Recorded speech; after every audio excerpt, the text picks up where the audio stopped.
We've seen the before video of this rather poorly Dyson DC24. So, part 1, Dyson DC4 week is done. Time for part 2, where we're going to start taking this apart. Going to take some bits off, and I'm going to detail exactly how to do it so you can refurbish your own, and we'll see what we find along the way.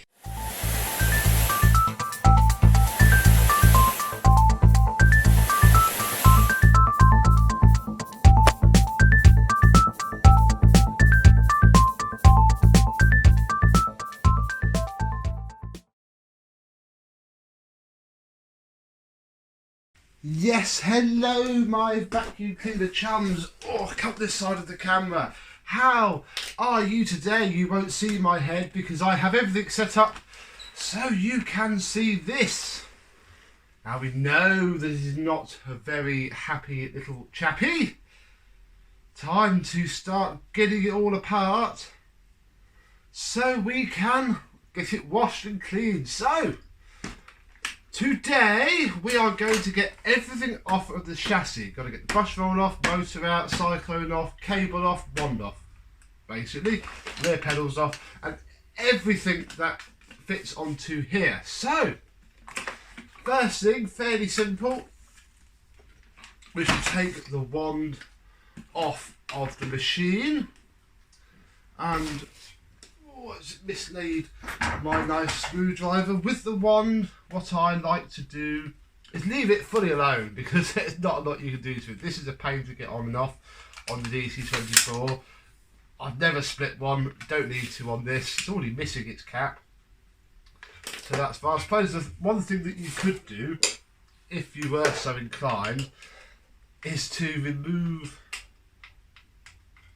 the wand cap, really, which is about all that doesn't even need to come off, really. There we go. We'll take the wand cap off.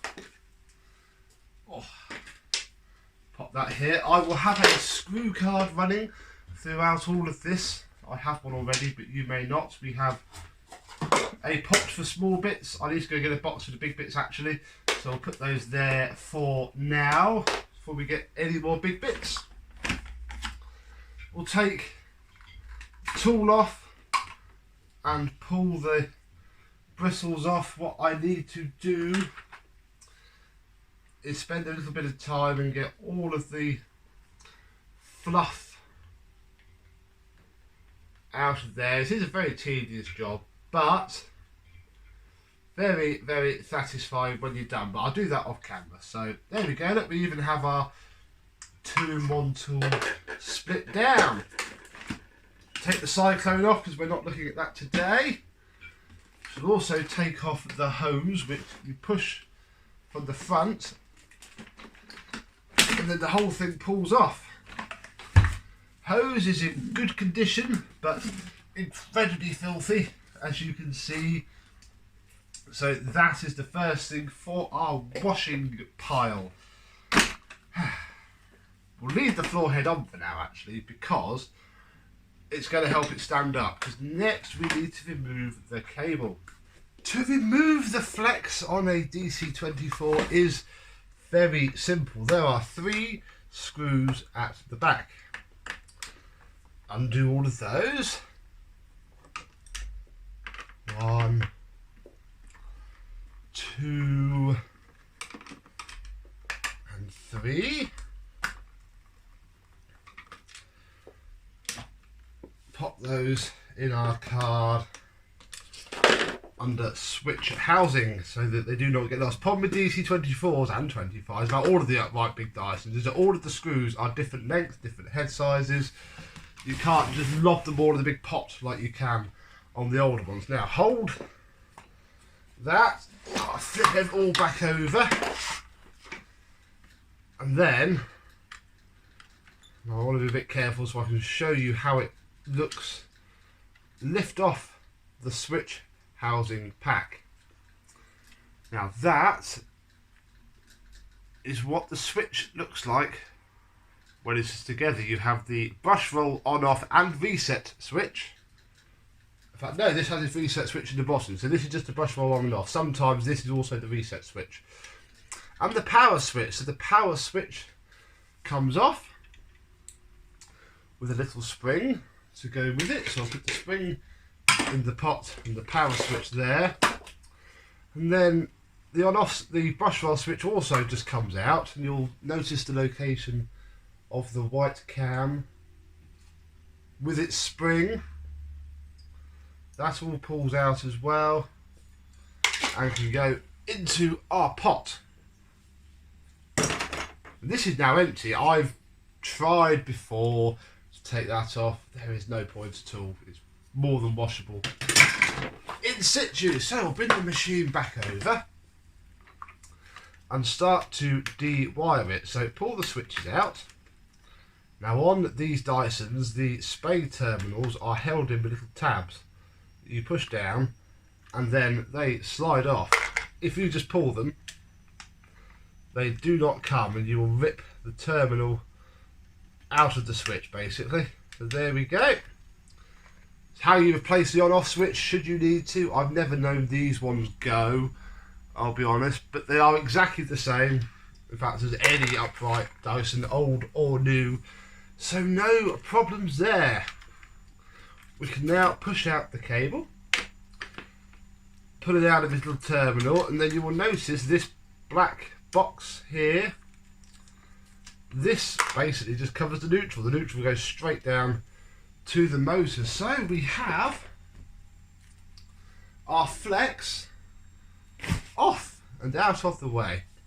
What I do at this point is pull the cable out of its two slots, and then it disappears to the back of the chassis down there, so just leave it hanging as you are. While we're here, we shall pull off the two rubber seals, 1 and 2, and then unscrew. If yours is lucky enough to have this well done, these snap off so easily. The tool holder, complete with its obligatory bit of fluff.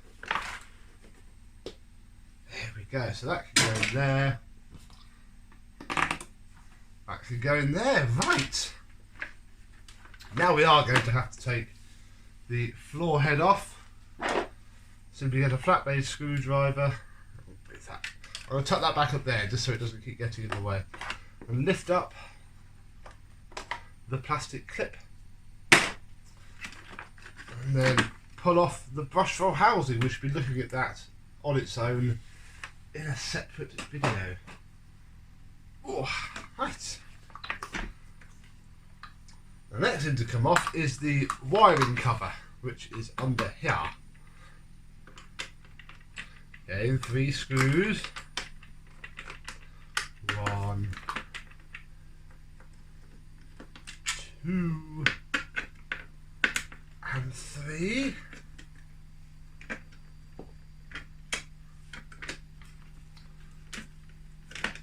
And that just pulls off like that. All these 3 screws are the same size, so you don't need to worry too much about that.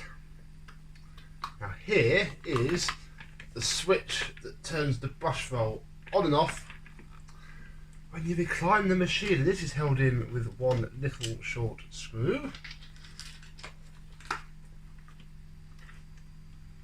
And it all should just lift out. You might have to tease the spring out that goes with it. There we are. So there is the cam that works. My camera's going to struggle to focus on these small parts. There's a little cam that rolls backwards and forwards. Pull the spade terminals off, doesn't matter which way they go. There we go. And then we can lift off the actual switch that controls the automatic brush shut-off mechanism. We feed the wiring out of its little tabs. We can, with a little bit of persuasion, to make the clip lose its grip, so to speak.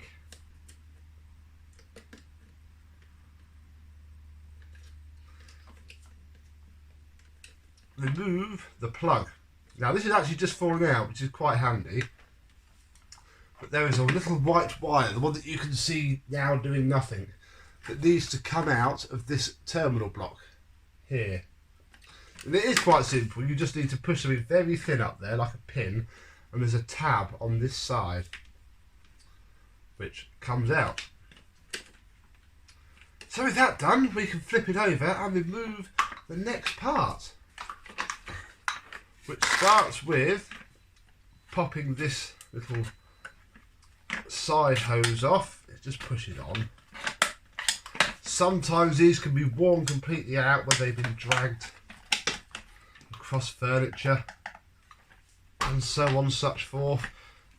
You can put some tape around it. In fact, you can see this one has before and has been flipped. So obviously I've seen this before, so that's a little thing that I've done. That can also go in the pile to be washed. And under there you will see the screw for the ball. So we'll take that out.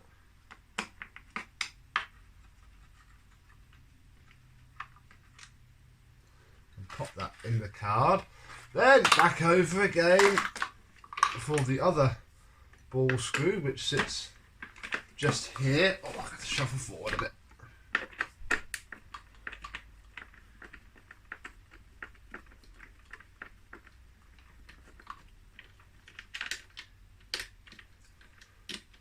Try not to drop it into the fiddly part of the machine.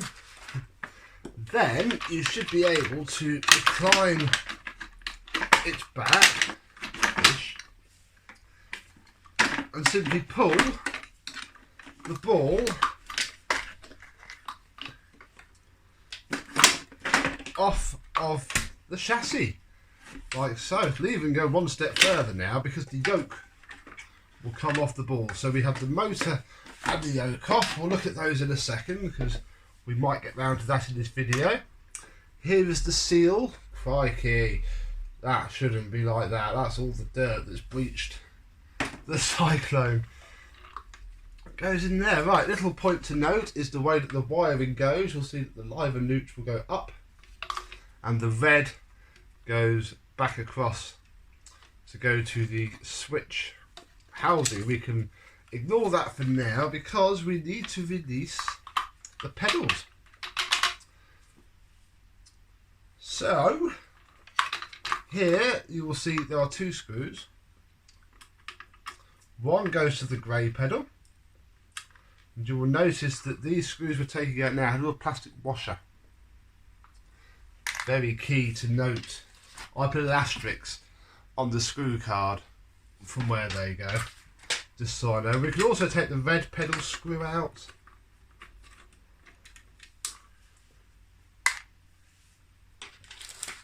And then back across again for the other red pedal screw on the opposing side.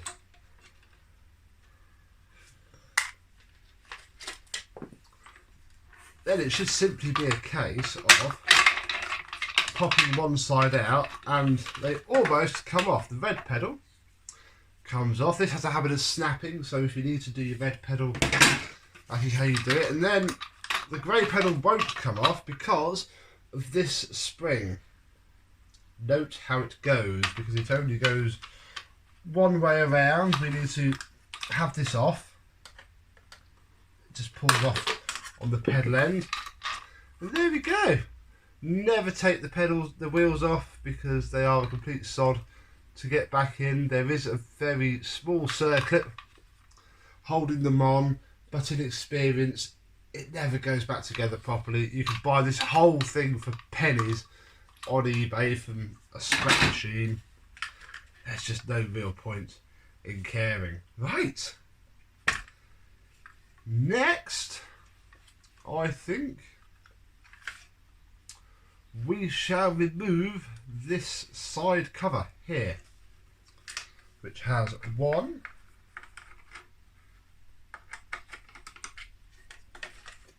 back over, two,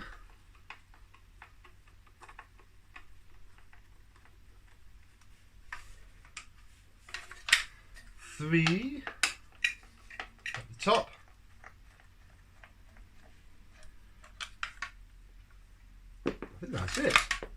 3 screws. That then slides off. It will bring this spring with it that held the grey pedals on. Get rid of that. This is the cam that basically locks the machine upright and helps it flip. Very common for these to snap off. I'm leaving that on there because this spring is a complete pain to seat itself, and it's still easily washable with it all on. So we'll pop that and that in, and next move on to the changeover valve. Obviously the valve that moves when you put the wand on to change the suction. So you need a smaller screwdriver now to remove this tiny little screw there.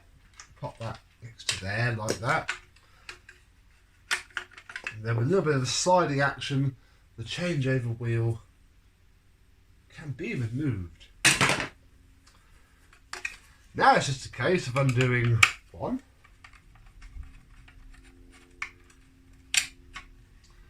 2. He says, not looking properly to get to the screw head itself.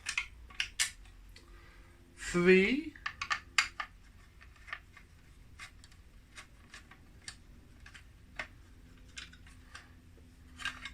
And off comes your changeover valve.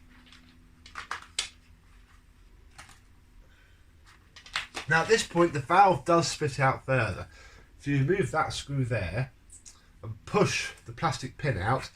This flap will come off. However, that spring is an absolute sod to reseat because you have to push it down. You have to open it out, then push it down, then put the peg in, and I try and avoid doing it as much as possible. It's ever so easy to wash this up as it sits, really. So that can go in there whole. Now we can push the spinal cord through, and you can always put it down, but in that corner there is a really big clip that you will tear the cable before it comes through.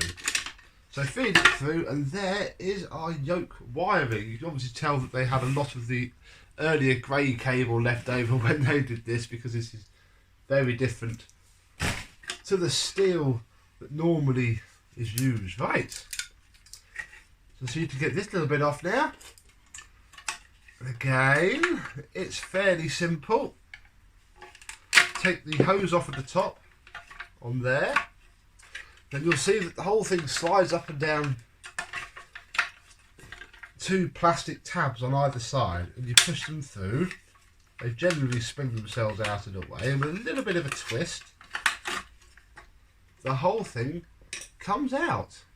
Then you can take the rubber seal off, take the hose off at the other end,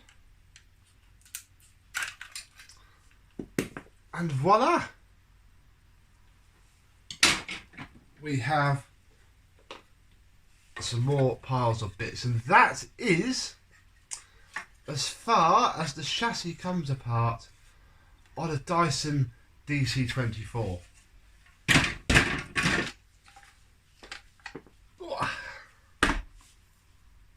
Next in this video we shall take these apart. Now I think call this video a day. So we'll put the motor to one side. This is the yoke that A has the suction channels, B carries the wiring. So to split the yoke down, this cover needs to come up, and it should bring this wiring sort of with it. It pushes into the top there, only just to hold it in place, because this is what moves basically. This all moves about in here as you move the machine up and down. It basically stops it from ripping itself to shreds. Underneath we will see one screw. Remove this one screw.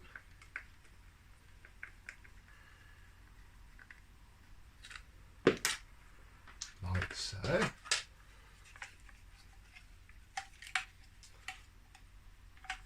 And this cover pulls off.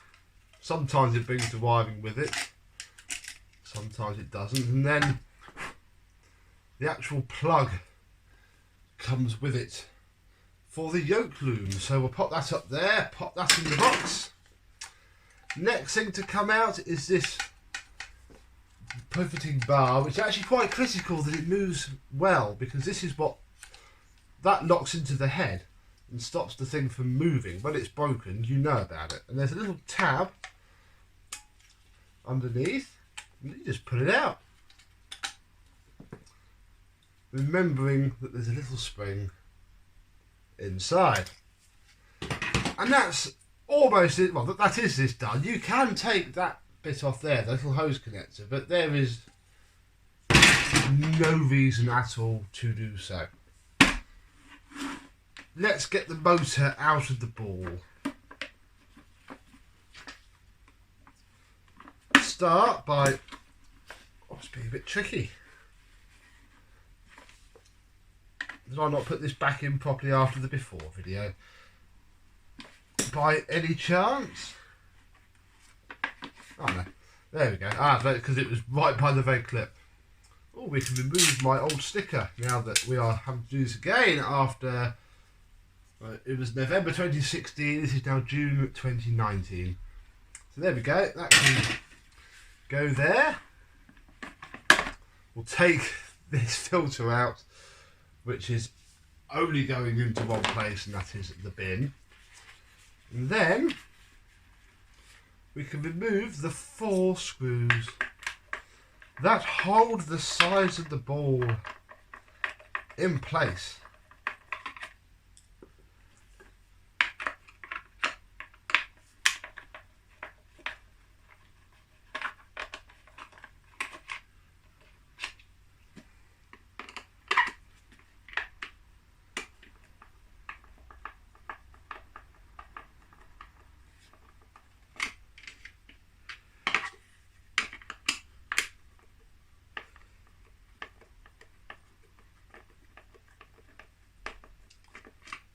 Go.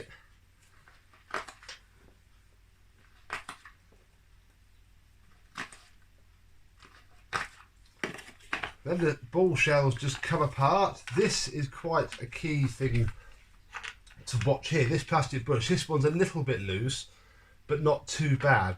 These wear out like completely, and they're very cheap to buy. So if your ball knocks about, that is your culprit. There's also on the other side another bearing. Ooh, this one is not very pretty. And I'll show you how to strip that apart in the putting back together section to give that a good clean out and re-grease. I don't know what we're going to find in here. Right, take the motor out. If actually we'll release the wires. Take these 4 screws out. Now if you are just dropping a motor in this, you can just release the ball. In fact, you can do it without taking the pedals off if you're feeling particularly brave. And most of the time the motor comes like this. This is the retail unit almost that a replacement drop-in motor comes like. You can buy the naked motor. Don't think it's that much cheaper though. Been a while since I've had to buy a Dyson motor. Hopefully we're not about to have to do that now.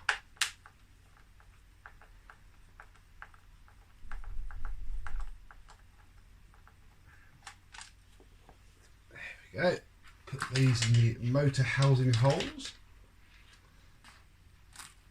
of the screw card, and then just pull the things, oh my gosh, apart. Now this wiring plug here pushes in, and handily that plug fits straight through there. So here's the top half of our motor housing. The other half will come out with this seal. There is our very poorly Panasonic motor. of which we're going to take this off. You'll see it's lined up roughly with the sticker. That is ever so key, because we've got to put this sodding thing back together in a future video, and this is possibly one of the most fiddliest parts, is getting this seal right, because the motor has to be in a certain orientation to fit back in the bucket, but we'll worry about that another day. So we'll take these off. These have to be washed because these need to provide ever such a good seal, otherwise the whole thing goes to pot. We have the inside of our motor bucket, and we have, full of fluff, where it's taken a right old battering, our motor. And that is as far as we are going with this video, ladies and gentlemen, so it doesn't go on for too long. So we have stripped apart the chassis, the yoke loom and the motor, ready to be washed. In the next video, put that to one side as well, we shall be concentrating on stripping down the cyclone and the brush roll housing. So stay tuned for that. Hope you've enjoyed this video. Any comments, please mention it. I probably haven't done this 100% right. This is just how I do Dyson DC24. So for now, thank you very much for watching, and I shall see you soon. Bye bye.